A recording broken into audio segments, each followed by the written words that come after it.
Police file.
শাহাদ, শাহাদ, শাহাদ। 2016 সালের বসিরহাট থানা এলাকার একটি ঘটনা। সন্ধে, তখন প্রায় ছুঁই ছুঁই। বসিরহাটের একটি গার্মেন্টস সেলাই কারখানার মালিক মনসুর আলীর ছোট ছেলে শাহাদকে খুঁজে পাওয়া যাচ্ছিল না। মনসুর আলী সেদিন মালের অর্ডারের জন্য কলকাতায় গিয়েছিল। মনসুরের স্ত্রী আফরা রান্নাঘরে কিছু কাজ করছিল।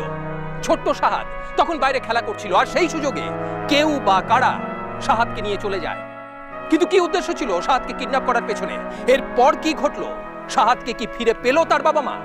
দেখবো আজকের পুলিশ ফাইলসের এই পর্বে। শাহাদ বেটা, এখানে খেলতে নেই।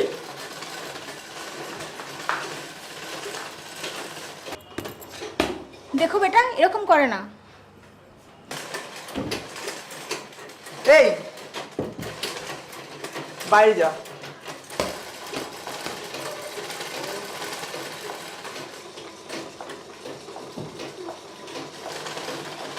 যা।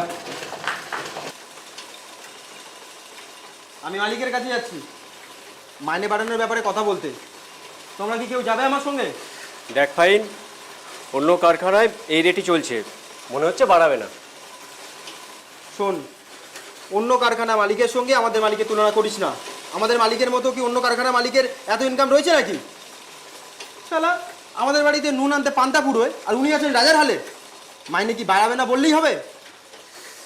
দেখ ফাইন, তুই আনারির মতো কথা বলছিস। তাছাড়া মনসুর ভাই যদি আমাদের পেমেন্ট বাড়ায়, তাহলে অন্যান্য কারখানার কারিগররা তো স্ট্রাইক করবে। তখন কি হবে? তখন ওই সব কারখানার যারা উস্তাগির রয়েছে তারা মনসুর ভাইয়ের উপর চাপ বাড়াবে। সব কিছু তো একটা সিস্টেম আছে নাকি? আরে, মালিকের প্রতি তোর এত দরদ হলো কবে থেকে রে ভাই? কবে থেকে তুই এরকম চামচাগিরি শুরু করেছিস? কেন দরদ থাকবে না? যে খেতে দেবে তার প্রতি দরদ থাকবে না? তোরও দরদ থাকা উচিত, বুঝলি? দেখ, এই কারখানাটা আমাদের রক্ত জল করা পরিশ্রমে তৈরি হয়েছে। মালিকের দরদ আছে আমাদের প্রতি? মনে আছে? মনে আছে খলিল ভাই যখন টাকা বাড়ানোর কথা বলেছিল? কি বলেছিল মালিক তাদেরকে? থাকতে হলে থাক, না হলে যা। টাকা বাড়ানো যাবে না। তোকে যদি এই কথা বলে তুই কি করবি? খলিল ভাইয়ের মতো ছেড়ে দিবি? খলিল বোকা ছিল তাই ছেড়ে দিয়েছে। আমি অত বোকা নই যে ছেড়ে চলে যাব। আমি এই কারখানাতেই কাজ করব। আর মনসুর ভাইয়ের কাছ থেকে কিভাবে টাকা আদায় করতে হয় সেটা আমার খুব ভালো করে জানা আছে।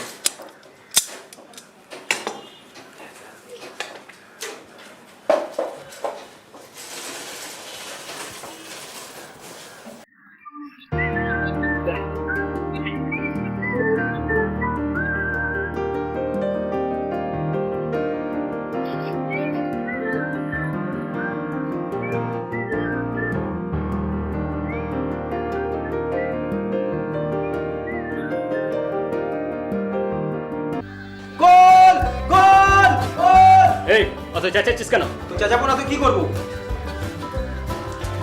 তোমাকে যখন বেতন বাড়ানোর কথা বললাম, হ্যাঁ, তোমার তো কোনো সারাই নেই। ছেলের সঙ্গে ফুটবল খেলতে ব্যস্ত। তো আমি কি করবো? তোমাদের ফুটবল খেলা দেখছি আর এনজয় করছি। এভাবে বেতন বাড়ানো যায় নাকি? একটা সিস্টেম আছে নাকি? আমি তো ওকে সেটাই বোঝাতে চাইছি। তুই চুপে। দেখো মনসুর ভাই, আমি এই ইনকামে আমার সংসার চালাতে পারছি না।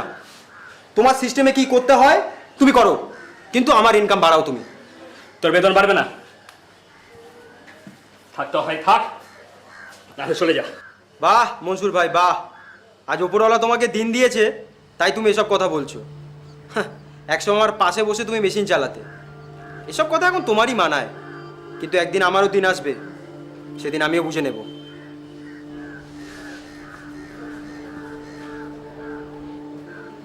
সাহাদ বেটা যাও, ভেতরে যাও, হ্যাঁ আমির সঙ্গে খেলা করো, যাও। মনসুর ভাই কোনো চাপ নিও না, আমি আছি তো, ওর ব্যাপারটা আমি হ্যান্ডেল করে নেবো। চাপ নেওয়ার কি আছে? ও থাকলে থাকবে, না হয় চলে যাবে। মনসুর ভাই, ও মনসুর ভাই, তুমি বুঝতে পারছো না, খলিলের মতো একজন ভালো কারিগর কারখানা ছেড়ে চলে গেছে, এখন যদি ফাইমও চলে যায় তাহলে কারখানার কাজে চাপ বাড়বে। আমাকে ভয় দেখাচ্ছিস? আরে দুদিনে আমি ওই 1 নম্বর একটা কারিগর তৈরি করে দিতে পারি। মনসুর ভাই আমি জানি তুমি সেটা পারো, তোমার সেই ক্ষমতা আছে, কিন্তু লোকজনের সঙ্গে বেকার শত্রুতা করে কী লাভ বলো? হ্যাঁ কী লাভ? আর লোকজনকে যখন মাথায় গায়ে হাত বুলিয়ে বশ করা যায় তখন চোখ দেখে তাতিয়ে কী লাভ তাদের? তুই আমাকে উপদেশ দিচ্ছিস? আচ্ছা তুই কি ব্যাপারে এসেছিস বল? মনসুর ভাই বলছিলাম যে আমার 50,000 টাকা ধার লাগবে। হবে না। মনসুর ভাই, মনসুর ভাই আমার টাকাটা খুব দরকার, খুব প্রয়োজন আমার। বললাম তো তুই আমার ভেজা খারাপ করবি না। চল মনসুর ভাই, মনসুর ভাই, মনসুর ভাই।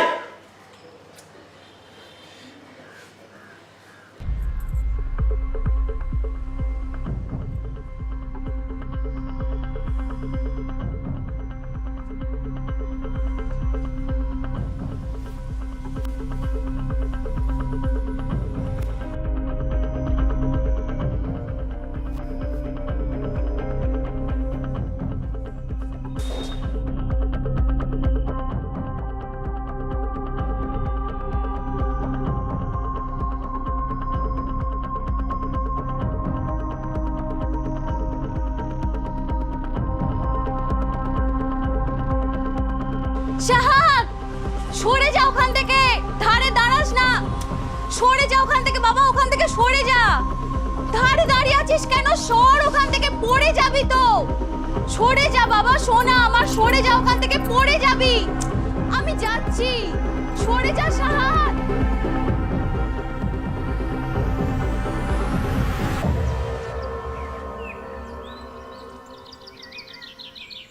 কি ভাই, ভালো তো?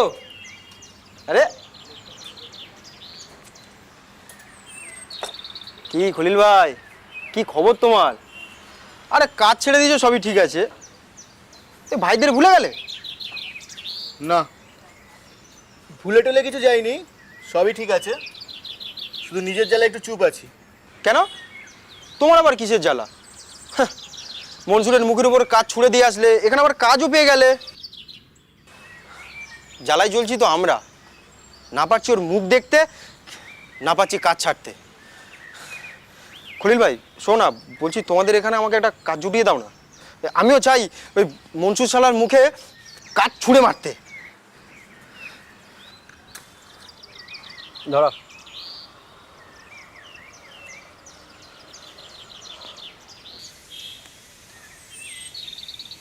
দেখ ফাইম, যেখানে আছিস ভালো আছিস, কাজ ছাড়ার নাম করিস না। এর তল্লাটে যত কারখানা আছে না, তার মধ্যে সবচেয়ে ভালো মার্কেট হচ্ছে মনসুরের। এই মনসুর ভাইয়ের হাফের হাফ কাজ পায় না এই গরিব ভাইরা। পুরো সেলাই মার্কেটটা কবজা করে নিয়েছে এই মনসুর ভাই।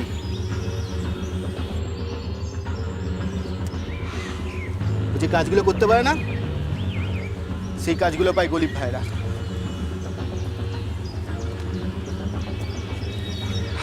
শালা রাগের মাথায় কাজটা ছেড়ে নিজের পায়ে নিজে কুড়ুল মারলাম, এখন কাজও নেই, ইনকামও ডাউন হয়ে গেছে। বেতন নিয়ে ফলিলের সাথে ঝামেলা হলো, ও ছেড়ে দিল, এখন আবার ফহিমের সাথে তোমার ঝামেলা হচ্ছে। আচ্ছা তুমি ওদের বেতনটা একটু বাড়িয়ে দিতে পারো না? যেটা বোঝো না সেটা নিয়ে বলতে এসো না। আমাদের একটা ইউনিয়ন আছে নাকি, সেখান থেকে যদি ডিসিশন নেওয়া হয় যে কর্মচারীদের মাইনে বাড়বে, তবেই আমি বাড়তে পারি, নচেত নয়।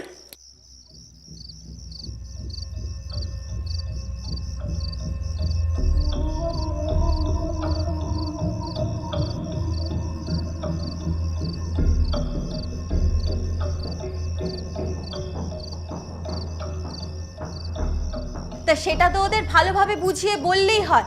তুমি এমন ভাবে বলো না যে কোনো মানুষের পিত্তি জ্বলে যাবে। যে বোঝে তাকে বোঝানো যায়।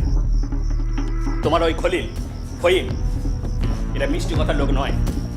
তুমি ওকে বোঝাবে তো ওরা আবার চেপে ধরবে। ও আচ্ছা, তাহির তো তোমার থেকে 50,000 টাকা চেয়েছিল, নিশ্চয়ই বেচারার কিছু দরকার ছিল। 50 না হয় তুমি কিছু তো টাকা ওকে দিতে পারতে। 50 কেন, আমি ওকে 1 লাখ টাকা দিতাম যদি ও সত্যি বিপদে পড়ত। জানো ও জুয়ো খেলায় 2 লাখ টাকা হেরেছে, আর ওইদিকে গুঁতো খাচ্ছে, আর আমার কাছে এসে কান্নাকাটি শুরু করেছে। সে কি, আমি তো ছেলেটাকে ভালো ভাবতাম, ও যে এই রকম তা তো বুঝতে পারিনি।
ওরে দাদা,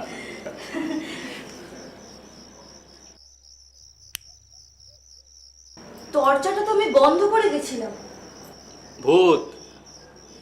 ভূতে এসে দরজাটা খুলে গেছে। না গো, আমার স্পষ্ট মনে আছে আমি দরজাটা বন্ধ করে গেছিলাম। প্রতিদিন রাত হয়ে যাচ্ছে শুতে, সেই ভোর 5টায় উঠছে। হ্যাঁ তা ঠিক, সব গোছগাছ করে উঠতে উঠতে এত রাত হয়ে যাচ্ছে। আর দেখো ছেলেটার একটা ঘুম হয়ে গেল। দেখো কি সুন্দর ঘুমাচ্ছে, কোনো তাপ উত্তাপ নেই। মুখখানা দেখলে কে বলবে সারাদিন দুষ্টুমি করে। সত্যি সোনা আমার, মানিক আমার, জান আমার। এত তাড়াতাড়ি বড় হয়ে যাচ্ছিস কেন বলতো? একটু ধীরে ধীরে বড় হতে পারছিস না? তাহলে তোকে অনেক দিন ধরে আদর করব। না না, তুই তাড়াতাড়ি বড় হ, এত বড় ব্যবসা সামলাতে হবে না নাকি? এই দাঁড়াও দাঁড়াও দাঁড়াও, তোমাকে কে বললো যে ও বড় হয়ে তোমারই ব্যবসা সামলাবে? কে আবার বলবে? বাপের ব্যবসা ও সামলাবে না তো কে সামলাবে? এই শোনো, ওসব ভুল ধারণা নিজের মনের মধ্যে পুষে রেখো না। ওর বড় হয়ে যেটা ইচ্ছা ও সেটাই হবে। ও যদি চায় ডাক্তার হতে তাহলে তাই হবে, যদি চায় ইঞ্জিনিয়ার হতে তাহলে তাই হবে, আর ও যদি বড় হয়ে চায় তোমার ব্যবসা সামলাতে তাহলে তাই সামলাবে। কিন্তু হ্যাঁ, কোনো রকম চাপ দেওয়া চলবে না। আচ্ছা আচ্ছা আমার বাচ্চার মা, আচ্ছা চলো শুবে, চলো লাইটটা অফ করি। হ্যাঁ তাই চলো।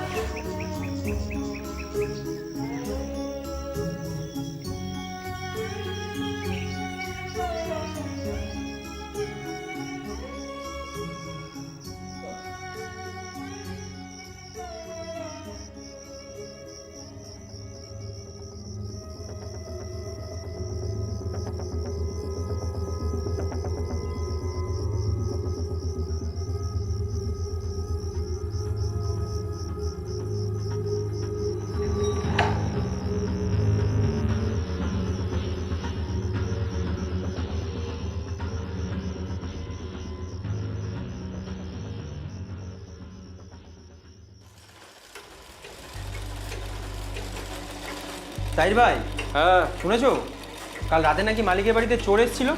তাই? হ্যাঁ। চোর তো আসবেই, যাদের বাড়িতে টাকা আছে তাদের বাড়িতেই তো চোর আসে। তোর আর আমার বাড়ির দরজা খোলা থাকলেও কেউ উঁকি মেরেও ঢুকবে না। কিন্তু মজার ব্যাপার কি জানো, চোর কিছু চুরি করে নিয়ে যায়নি। তাই? হ্যাঁ। আমার মনে হয় বুঝলি, চোরের অন্য কোনো মতলব ছিল, মতলব কিরকম? সেই চোর মনসুর মিয়া আর ভাবি জানে ব্লু ফিল্ম বানাতে এসেছিল। কিন্তু তাইর ভাই ব্যাপারটা সিরিয়াস। সিরিয়াস? হ্যাঁ, তা হবে, সেটা ভেবে আমাদের লাভ কি বল? আমাদের তাতে কোনো লাভ নেই। আর যে যার কর্মফল সে তা ভোগ করে। মনসুর ভাই যদি কোনো খারাপ কাজ করে থাকে তাহলে তার সর্বনাশ হবে, আর যদি ভালো কাজ করে থাকে তার কোনো ক্ষতি হবে না, দেখবি। আরে এসব কথা কি আর সবসময় খাটে রে ভাই? নাহলে বল না, মনসুর ভাই কি এমন ভালো কাজ করেছে যে সে রাজার হালে আছে, আর আমরা কি এমন খারাপ কাজ করেছি যে আমাদের অবস্থা ভিখারির মতো?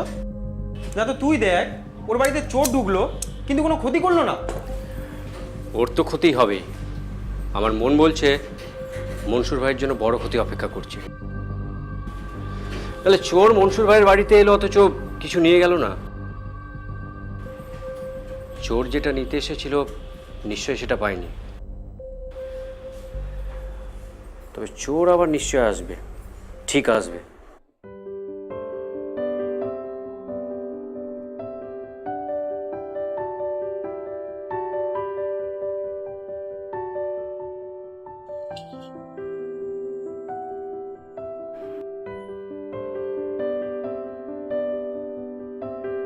গলিব ভাই, কোনো খবর পাওয়া গেল?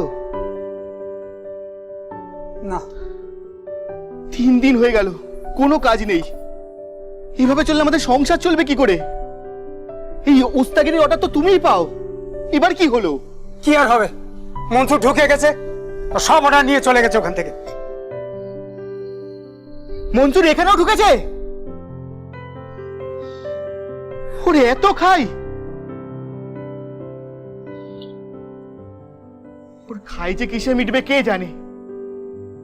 এত অর্ডার পায় তা ওর খাই মেটে না। এই বস্তালে আমাদের পেটের ভাত মারবে।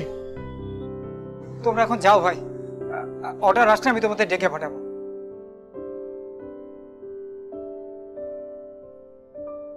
খলিল, মনসুরে মার্কেটটা ডাউন না করতে পারলে কিন্তু সংসার চালানো দায় হয়ে পড়বে।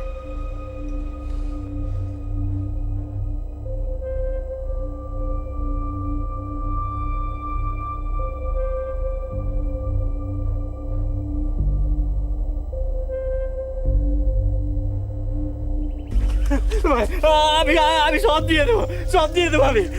তাই বিশ্বাস কর ভাই, তুই একদিন সময় দে, আমি তোর সব টাকা মিটিয়ে দেবো, সব টাকা। তুই একদিন করতে করতে তো বছর ঘুরতে চললো, কবে দিবি?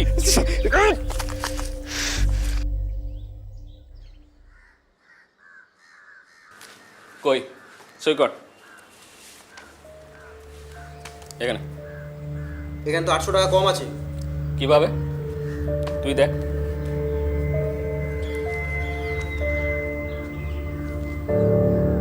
এই তো 23, 24, 25 এই 3 দিনে তো টাকা পাবো আমি। কোথায় পাবি? মনে নেই 23, 24, 25 তারিখের সব মাল ডিফেক্ট বেরিয়েছিল, আর সেগুলো সব রিটার্ন এসছে। এমন ডিফেক্ট বানিয়েছিস তার কোনো কারেকশন হয়নি, সব মালের আমাকে ড্যামেজ লেগেছে। তোদের ভাগ্য ভালো যে আমি তোদের বেতন থেকে কেটে নিই। মনসুর ভাই, মানছি আমার ভুল হয়ে গেছে, কিন্তু তোমার কাছে আমি এত বছর ধরে কাজ করছি, আমাদের পেটে কিন্তু তুমি এইভাবে লাথি মারতে পারো না। হ্যাঁ, এত বছর ধরে কাজ করছিস বলেই তোদের বেতন থেকে কাটিনি, নাহলে শর্ত অনুযায়ী ওই টাকা বেতন থেকে কাটা আমার উচিত ছিল। আমার 800 টাকাটা চাই মনসুর ভাই, টাকাটা আমার লাগবে। কি বলছিস? বাকিরা সব মেনে নিল, আর তুই কোন হনু যে তোকে আমাকে দিতে হবে? জানিস তোদের ভুলের জন্য আমাকে কত টাকা গুনতে হয়েছে? পুরো 65,000 টাকা। যা বাড়ি যা, নাহলে ওইটাও আমি কেড়ে নেবো।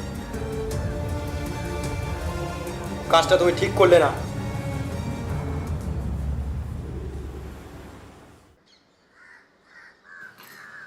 শাহাদ,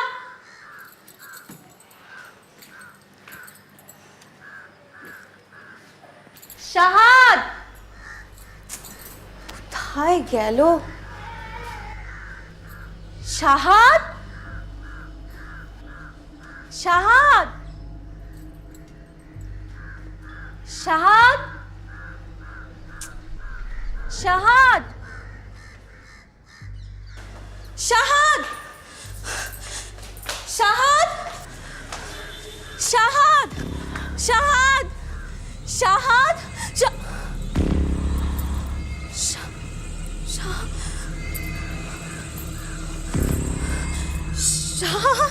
শাহাদ, শাহাদ,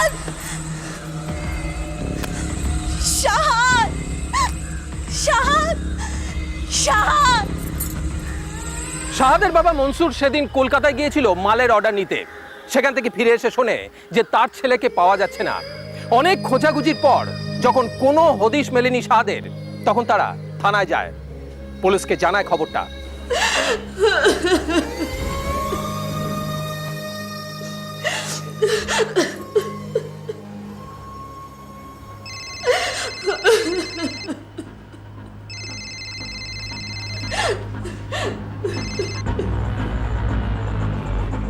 হ্যালো, পুলিশের কাছে এত ছোটাছুটি কেন? তোমাদের সোনা আমাদের কাছে আছে, কোনো চিন্তা করো না। হ্যাঁ, কে কে বলছো? সেটা জেনে লাভ কি? তুমি তোমার সন্তান চাও আর আমরা টাকা চাই, ব্যাস। আর মাঝখানে পুলিশ যেন না আসে। না না, কেউ আসবে না, পুলিশ আসবে না। কত টাকা চাই বলো? মাত্র 2 লাখ টাকা। পেয়ে যাবে, হ্যাঁ পেয়ে যাবে। কখন কোথায় যেতে হবে বলো? সব বলে দেবো, শুধু হাতে টাকাটা নিয়ে ওয়েট করো। টাকা আমার হাতেই আছে, পেয়ে যাবে। ব্যাস, ঠিক আছে, টাকাটা নিয়ে হাতে ওয়েট করো, আমি সময় মতো ঠিক বলে দেবো। হ্যালো, হ্যালো, আমাকে একবার আমার ছেলের সাথে কথা বলতে দাও, আমি একবার কথা বলবো। ও ভালো আছে? ভালো আছে, একবার কথা বলবো আমি ওর সাথে। Hello, hello, hello.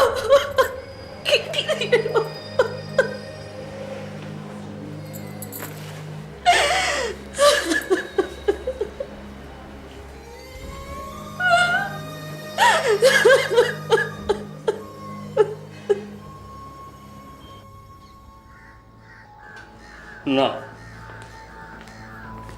কেন চেপে যাচ্ছেন কথাগুলো? কেন বুঝতে পারছেন না? অপরাধীদের প্রশ্রয় দিতে গিয়ে নিজেকে কতটা বিপদের মুখে ঠেলে দিচ্ছেন, নিজের ছেলেকে কতটা বিপদের মধ্যে রেখেছেন। আমি ভালো করেই জানি আপনার কাছে কিডন্যাপারদের ফোন এসেছিল, টাকা বা অন্য কিছুর ডিমান্ড করে। না না, কোনো ফোন আসেনি। তাহলে কাল আপনি আপনার ছেলেকে খুঁজে দেওয়ার জন্য আমাদের কাছে যতটা ব্যাকুল হয়ে উঠেছিলেন, আজ এতটা গা ছাড়া দেখাচ্ছে কেন? স্যার, কাল আমি যতটা ব্যাকুল হয়েছিলাম, আজ আমি ততটা ব্যাকুল হয়ে বলছি স্যার, প্লিজ আমার ছেলেকে খুঁজে দিন স্যার। এখানে দাঁড়িয়ে না থেকে যান স্যার, প্লিজ আমার ছেলেকে উদ্ধার করে দিন স্যার, প্লিজ।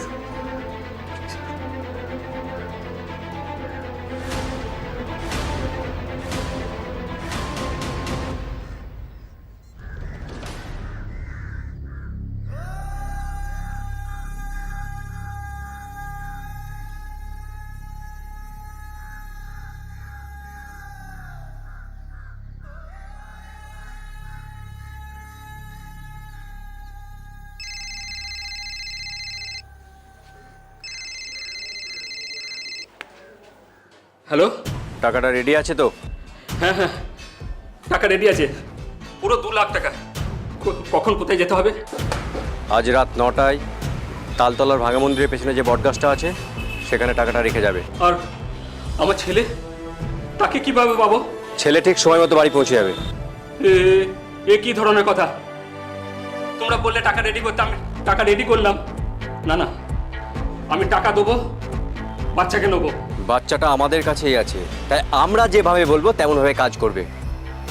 তোর কথা মতো আমরা চলবো না, বুঝলি?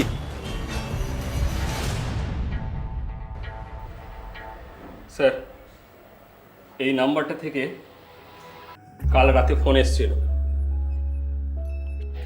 2 লাখ টাকা দাবি করেছে। আর এই মাত্র ফোন করে জানালো আজ রাত 9টায় তালতলার ভাঙা মন্দিরের পিছনে যে বট গাছ আছে সেখানে টাকাটা নামে আসতে, কিন্তু আমার ছেলেকে কখন পাওয়া যাবে কিছু বলে। এবার বলুন, কাউকে সন্দেহ হয়?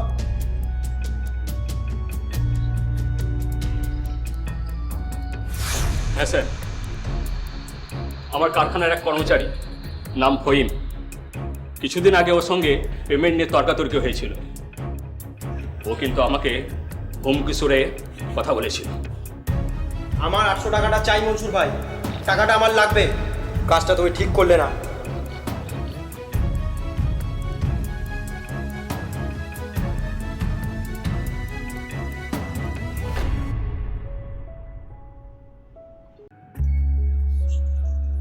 শ্যামল, এই ফোন নাম্বারটা কার নামে রেজিস্টার আছে বের করার ব্যবস্থা করো।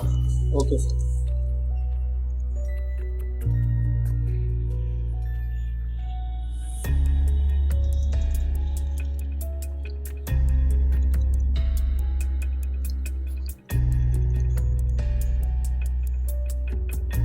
স্যার। ফাইভ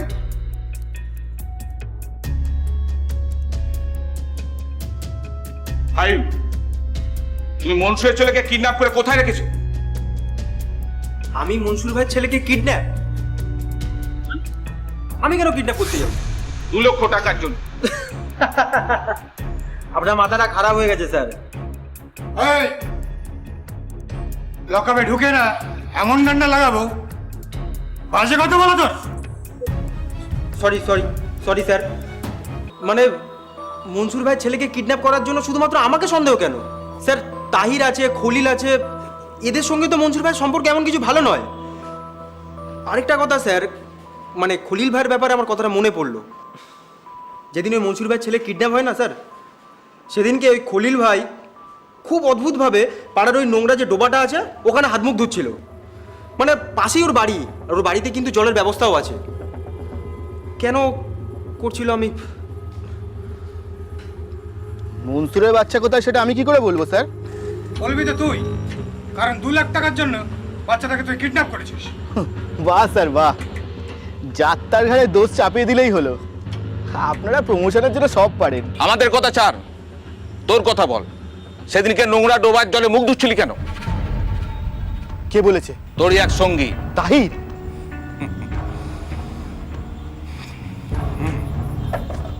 ও কি সাধু পুরুষ নাকি? এখন আমাকে একা ফাঁসাচ্ছে? চল।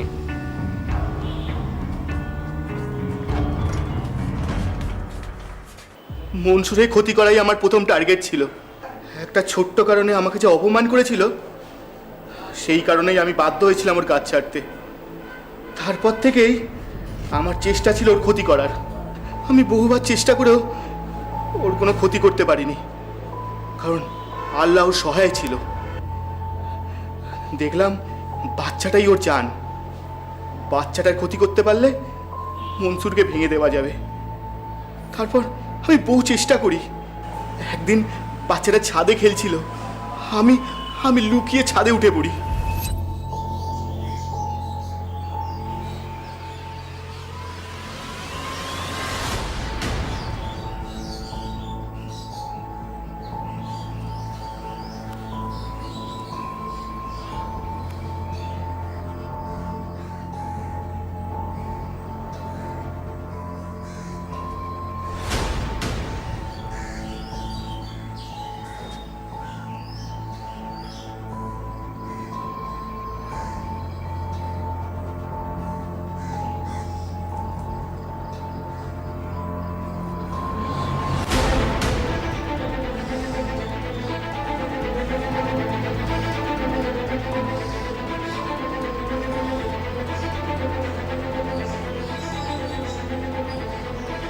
শাহাব, সরে যা ওখান থেকে, ধারে দাঁড়াস না।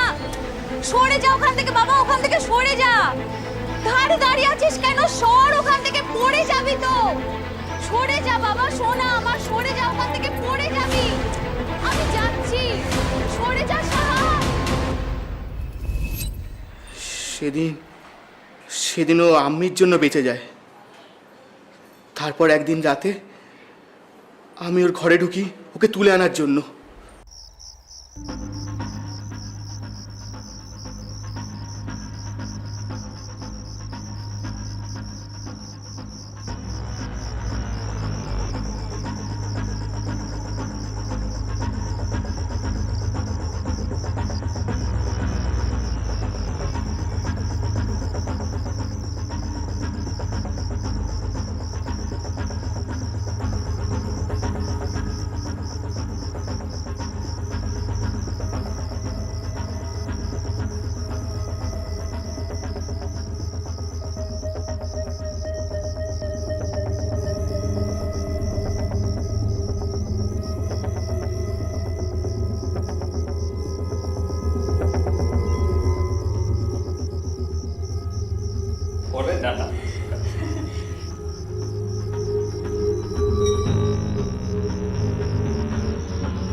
সেদিনও আমায় খালি হাতে ফিরতে হয়।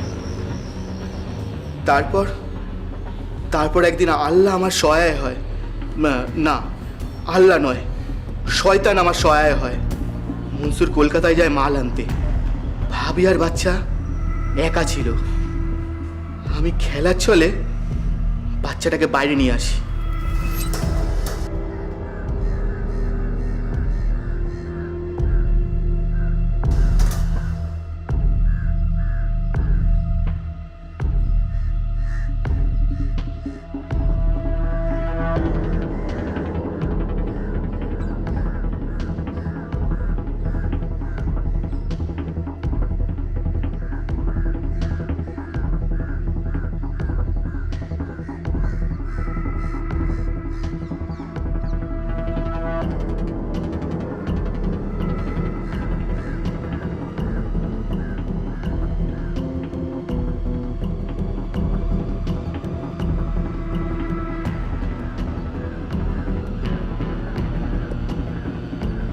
শাহাদ, শাহাদ,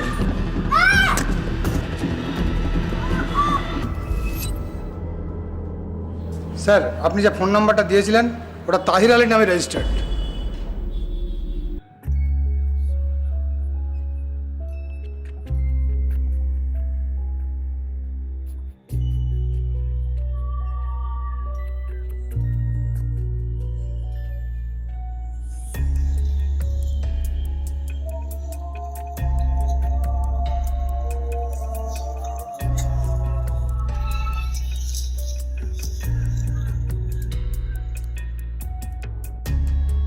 স্যার, এই কিডন্যাপে আমি ওকে সাহায্য করেছিলাম স্যার। জানেন স্যার, আমার লাখখানেক টাকা দরকার ছিল। ভেবেছিলাম এই বাচ্চাটাকে কিডন্যাপ করলে মনসুর ভাইয়ের কাছ থেকে এই টাকাটা বের করে নেব।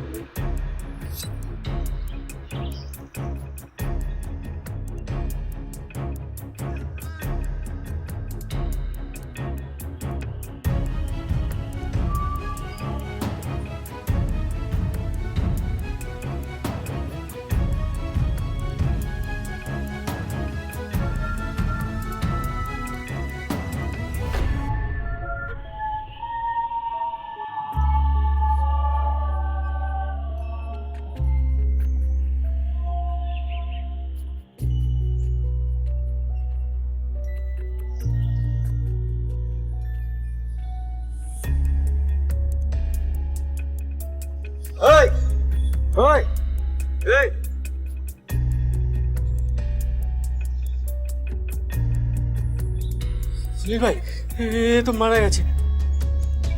এখন কি হবে?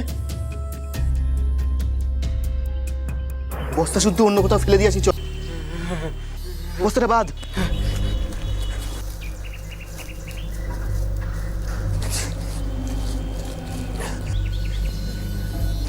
সুনীল ভাই, যেটার জন্য এত কিছু করলাম সেটা পাবো তো? কি?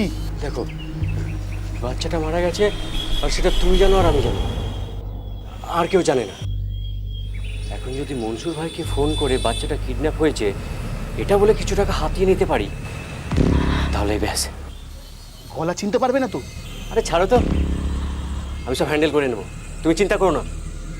তুমি শুধু লাশটাকে ফেলে এসো। নাও। টাকাটা রেডি আছে তো? আজ রাত 9টায় তালতলার ভাঙা মন্দিরের পেছনে যে বটগাছটা আছে সেখানে রেখে যাবে। ছেলে ঠিক সময় মতো বাড়ি পৌঁছে যাবে। বাচ্চাটা আমাদের কাছে আছে, তাই আমরা যেমনভাবে বলবো সেভাবে কাজ করবে। তোর কথা মতো চলবে না। ডেড বডিটা কোথায় ফেলেছিস? স্যার, পাড়ার ওই ডোবাতে বস্তা শুদ্ধ ফেলে দিয়েছিলাম।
খালিল ভাই, বাচ্চাটাকে তুমি মেরে ফেলে মনসুর ভাই আর ভাবির কথাটা ভাবছে। ওরা কি নিয়ে বাঁচবে সেটাই চিন্তার বিষয়। কারখানাটাও বন্ধ হয়ে যাবে আর আমাদের রোজগারপাতি সব বন্ধ হয়ে যাবে। তবে তুমি আর তাহির ভাই খুব একটা লাভ করতে পারলে না। সারা জীবনটা এবারে জেলের ভেতরেই কাটাও। তবে সব কিছুর মাঝখানে একজন কিন্তু খুব লাভ করছে, কে জানো? গালিব মিয়া, তোমার মালিক।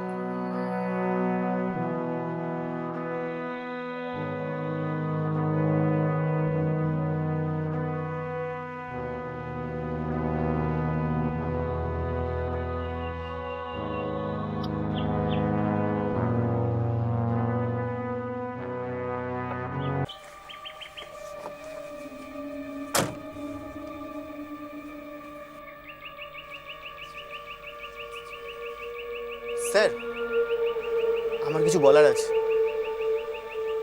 এই খুনের পেছনে আসল হাত গালিবের।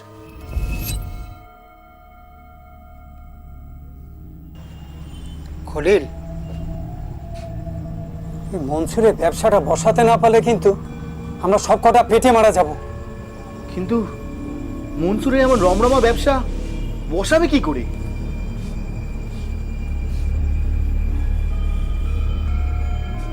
একটা উপায় আছে, ওকে ভেতর থেকে ভেঙে দেওয়া।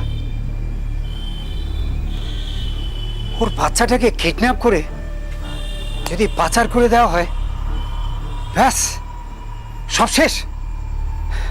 ওর বাচ্চাটা শোকে দুঃখে ব্যবসাটা বন্ধ করে দেবে, আর তারপর ওর সমস্ত অর্ডারগুলো আমি পেয়ে যাব, সব অর্ডারগুলো। খলিল, তোকেই কাজটা করতে হবে। হ্যাঁ, তোকে।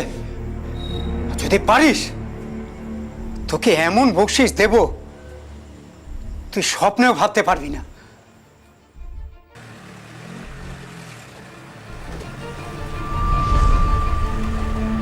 31/5/2015 তারিখে সন্ধ্যাবেলার ঘটনা এটা। সেই দিন মাজেদ কলকাতাতে গেছিল তার অর্ডার আনার জন্য কলকাতায় গেছিল। সন্ধ্যেবেলা মাজেদের স্ত্রী যখন ঘরের মধ্যে রান্না করছিল, তৌফিককে তাদের বাইরে নিয়ে আসে। কিন্তু তৌফিককে নিয়ে যখন ও বেরিয়ে যাচ্ছে, তখন তৌফিক কোনো কারণে একটু রেজিস্ট করে, মানে চেঁচিয়ে ওঠে। ওর চেঁচানোটা বন্ধ করার জন্য, ওর গলার আওয়াজটা বন্ধ করার জন্য, সো দ্যাট ওর মা না বুঝতে পারে, সেই জন্য ওর মুখটা চেপে ধরে ওকে বাইরে নিয়ে যাওয়া। এই মুখটা চেপে ধরাটা এত বেশিক্ষণ ধরে রেখেছিল যে নিঃশ্বাস বন্ধ হয়ে বাচ্চাটি কিন্তু তারপরে মারা যায়। বাচ্চাটি মারা যাওয়ার পরে তার ডেড বডিটাকে ওরা একটা গানি ব্যাগে ইট বেঁধে পেছন দিকে একটা ডোবা ছিল সেখানে ডিসপোজ করে। তার পরবর্তীকালে এরা একটা ফোন নাম্বার থেকে মাজেদকে ফোন করে মুক্তিপণের টাকা চায়, যখন অলরেডি এই মার্ডারটা হয়ে গেছে। এই ঘটনার পর গালিব পালিয়ে গিয়েছিল। পুলিশ তার মোবাইল ফোন ট্র্যাক করে তাকে অ্যারেস্ট করে। ব্যবসায়িক শত্রুতার কারণে মনসুরের ছেলেকে কিডন্যাপের প্ল্যান করেছিল গালিব, যাতে পুত্র শোকে ব্যবসা থেকে হাত গুটিয়ে নেয় মনসুর, আর সেই জায়গায় গালিবের ব্যবসা চলে রমরমিয়ে। কিন্তু এর ফল কি দাঁড়ালো? এক বাবা মা তাদের সন্তানকে হারালো, কতগুলো শ্রমিকের উপার্জনের পথ বন্ধ হয়ে গেল, আর গালিব যেই ঘৃণ্য অপরাধের পথে হেঁটে অনেক টাকা কামাতে চেয়েছিল, তার ভবিষ্যৎটা হয়তো কাটবে জেলের ভেতরে বসে। চালাকির দ্বারা কোনো মহৎ কাজ হয় না, এই বাণীর অন্যথা কখনো হয়নি। তবুও কিছু মানুষ কোনো স্বার্থসিদ্ধির জন্য ছল, কপট, চালাকি, প্রতারণার আশ্রয় নেয়, যা বুমেরাং হয়ে ফিরে আসে তাদেরই দিকে। চরম সর্বনাশ নেমে আসে তাদের জীবনে। এরপরেও কিন্তু মানুষ সতর্ক হয় না, বিরত হয় না নিজের স্বার্থসিদ্ধির জন্য অন্যের সর্বনাশ করতে। পুলিশ ফাইলস সম্পর্কে বিশদ তথ্য জানতে হলে চোখ রাখুন পুলিশ ফাইলসের ফেসবুক পেজে। আজ এই পর্যন্তই, পরবর্তী পর্বে ফিরে আসবো এরকমই কোনো সত্য ঘটনার চিত্ররূপ নিয়ে। ততক্ষণ সুস্থ থাকুন, সতর্ক থাকুন, সাবধানে থাকুন, আর দেখতে থাকুন পুলিশ ফাইলস।